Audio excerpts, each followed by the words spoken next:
Edi Rama ka frikë nga humbja e pushtetit, që për të do të thotë një rënim jo vetëm i figurës tia, por që do të thotë edhe heqja e mbrojtjes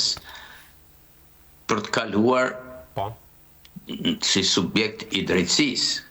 sepse boll ajo dosja Aruba që ka dalë së fundmi, që tregon se ky minimalisht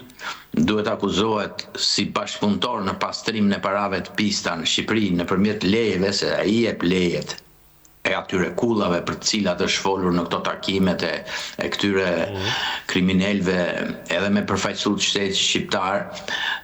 për strategjia që do përdoret është pikërisht ndërtimi i resorteve kësaj edhe i kullave,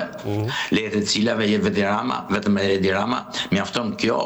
që atë ta trembi shumë, dhe këtu jemi pastaj në një situatë që është serioze, sepse si thot një fjalë e urtë, krimi ndjell krimin.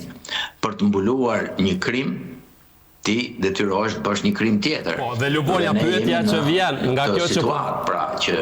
për të mos ikur nga pushteti, për të mbuluar krimin, Rama mund të bëjë krime të tjera.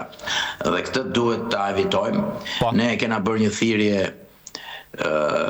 intelektuale që mbështesin protestën edhe me idenë që është një thënie e Kennedit që thotë ata që bëjnë të pamundur revolucionin paqësor, bëjnë të pashmangshëm revolucionin e dhunshëm, që është një gjë që ne kemi provuar në 97-ën, ku Sali Berisha nuk pranoi,